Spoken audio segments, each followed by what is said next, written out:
Continuamos con la presentación de la tercera parte del libro La ciudad antigua de Fustel de Coulanges y hablaremos de las ciudades, de cómo se formaron, cuáles fueron sus mitos fundacionales, sus creencias religiosas, dioses y rituales. Hablaremos también del ciudadano, del gobierno y de la ley. Y al final hablaremos de cómo se relacionaban las ciudades en la antigüedad. Acompáñennos. El estado que conocemos ahora se incuba en las épocas donde la imprecisión histórica permite que los tiempos se dividieran por ideas.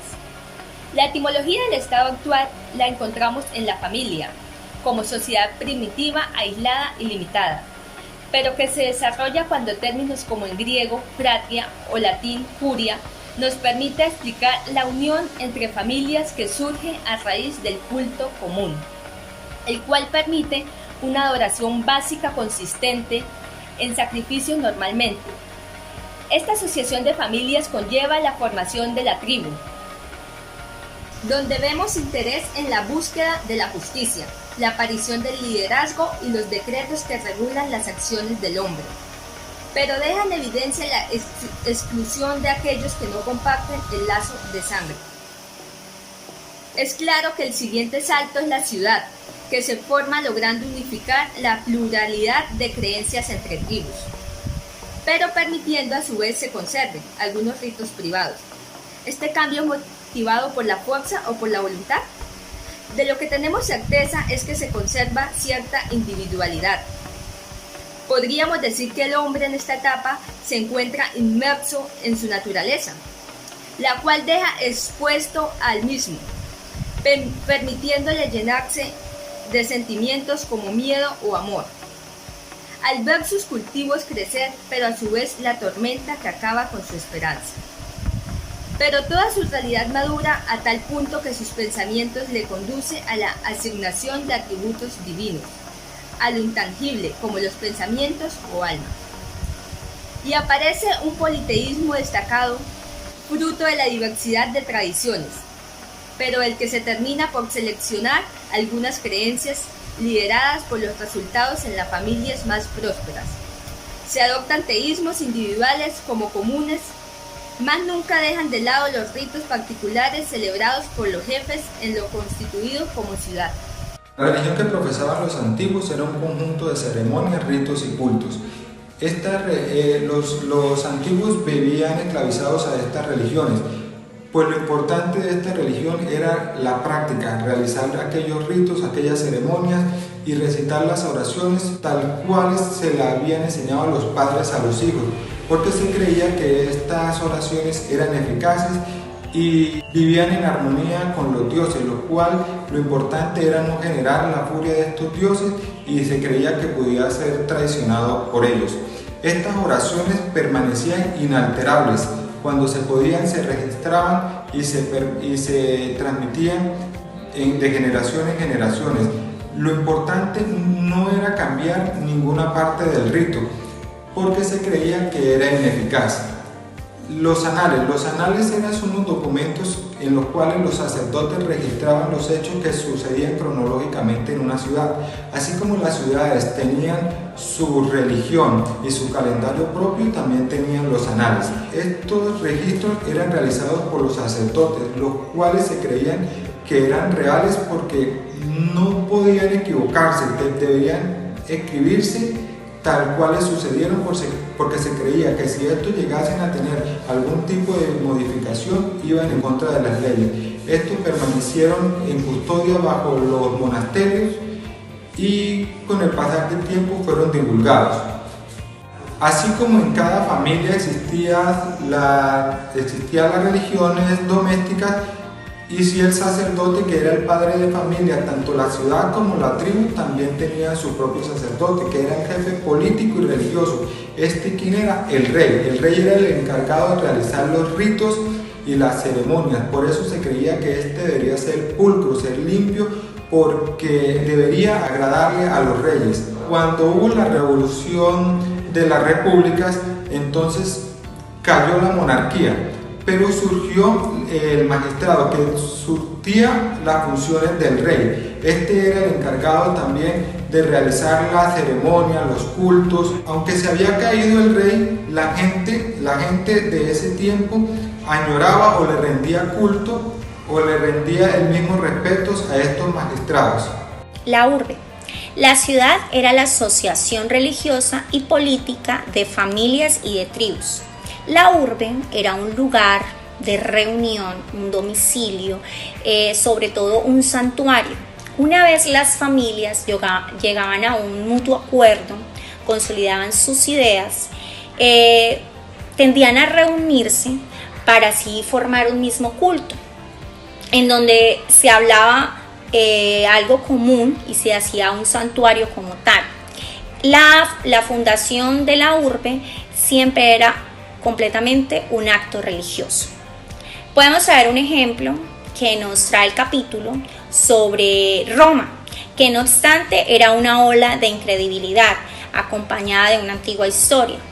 Es allí donde Rómulo, siendo un jefe poderoso, aventurero, nos trae a formación un pueblo en donde pretende vincular todo tipo de personas, como hombres, vagabundos, ladrones, sin tener distinción de ellos. Es así como él crea este pueblo. Podemos ver que los romanos siempre estuvieron convencidos de que el destino de la ciudad estaba asociada al hogar, que representaba sus dioses. Cada ciudad tiene dioses que solo ella le pertenecían. Estos dioses solían ser de la misma naturaleza de la religión primitiva de cada familia. Como esto recibía el nombre de lares, penates, genios, demonios, héroes, bajo todos los nombres que se trataba de almas. Además, los héroes y genios, los hombres tenían dioses pertenecientes como al nombre de Júpiter, Juno, Minerva, hacia los que hacían un pensamiento por el espectáculo de la naturaleza. Durante mucho tiempo el hombre solo ha comprendido ser divino, un ser divino o una fuerza que protegía personalmente a los hombres. La ciudad siempre esperaba salud por parte de sus dioses, así que los invocaban cuando se sentían en peligro y les decía: dioses de esta ciudad, no permitáis que se destruyan nuestras casas, nuestros hogares, o que habitáis dentro de tanto tiempo en nuestras tierras, ¿la traicionarás? O todos vosotros, guardianes de nuestras torres, no lo entreguéis al enemigo. Estas eran unas plegarias que ellos mencionaban para atraer a sus dioses y permitir que ellos los protegieran. En la religión de la ciudad, ¿cuál era la religión? Se veía a través de los cultos, de ceremonias domésticas, por medio de la comida y el sacrificio, algunos alimentos preparados en el altar, como apariencias que el hombre como una apariencia para el hombre en un acto religioso. Era necesario que la virtud de estos ritos se rejuveneciese cada año por una nueva ceremonia religiosa, llamándose a esta fiesta día natal. Todos los ciudadanos debían celebrarla. Los ciudadanos organizaban para estos días una gran procesión, vestidos de blancos y coronas de follaje, y daban la vuelta a la ciudad o al territorio cantando preces. En la antigüedad, derecho y religión eran uno solo. Las leyes no nacieron de la idea de justicia, sino que nacieron de la religión.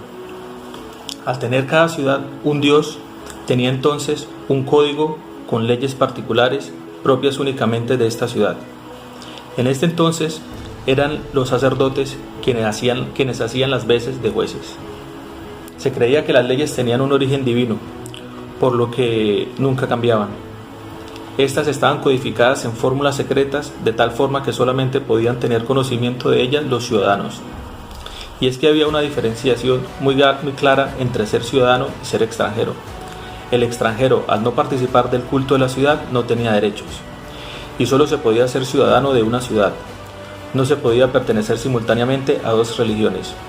Para que pudiese existir una relación de derecho entre dos personas, era necesario que entre ellos existiera previamente una relación religiosa.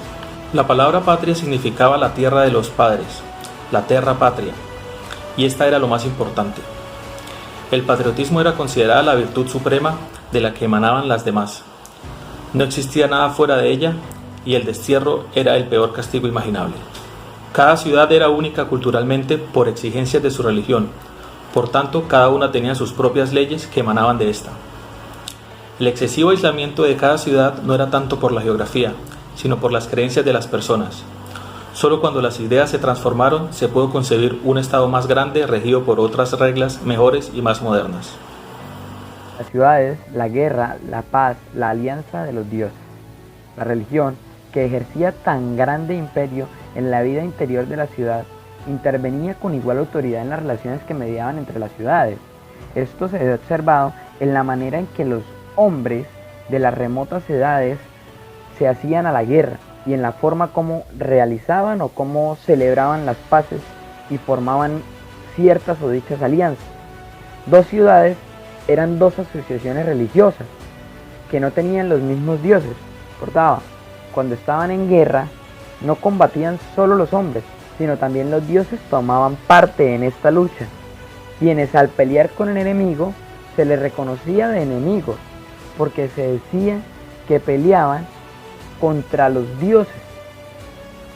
Para esta época, o en estos tiempos, Roma no se hacía solamente de soldados, se hacía también de mujeres, de niños, de esclavos, ¿sí? Todo esto, la guerra no era únicamente con los soldados. Aparte de eso, era lícito matar a los enemigos, indudablemente. Y también era lícito rematar a los que estaban heridos. O sea, eso era lo que era ley prácticamente. En el capítulo 16, se llama el romano ateniente, nos dice que para el ateniense de Roma era sagrado referirse a la antigüedad. Ellos creían en el culto, en la religión y también en los dioses. Los antiguos ciudadanos de Roma no conocieron nunca la libertad individual. La ciudad estaba fundada sobre una religión y constituida como una iglesia. El Estado tenía el derecho de impedir que las ciudades fuesen deformes. Es decir, ¿qué quiere decir con eso? Que no cumplieran con la filosofía de la época. Entonces, quien tuviera un hijo con malformaciones era obligado por ley de la ciudad, obliga al padre de ese niño a matarlo, siendo que su propio padre este niño matara por tener una malformación, porque esa ciudad tenía que ser perfecta, tenía unos ciertos lineamientos, una cierta filosofía. Entonces era eso. En el capítulo 17, la omnipotencia del Estado, los antiguos no conocieron la libertad individual. Nos dice que la ciudad estaba fundada sobre una religión y constituida como una iglesia. Estamos claros hasta ahí. Este era el origen de su fuerza, de su omnipotencia, del imperio absoluto que ejercía sobre los miembros. En una sociedad fundada y establecida bajo principios, bajo estos principios. No podía existir la libertad individual, eso no existía, era una libertad colectiva, o sea, beneficios para un conjunto de personas. ¿Por qué? Porque el ciudadano estaba sometido a la ciudad en todo el ciudadano estaba sometido a la ciudad, sin reserva alguna, perteneciendo enteramente a esta. Usted vive acá, usted nace acá, usted es de acá, y entonces usted obedece lo que es de acá. El ciudadano no podía hacer nada, absolutamente nada, antes de que el Estado lo hubiera ordenado. No que va a pedir permiso, no, usted no puede pedir permiso. Eso es lo que diga la ciudad. Muchas gracias.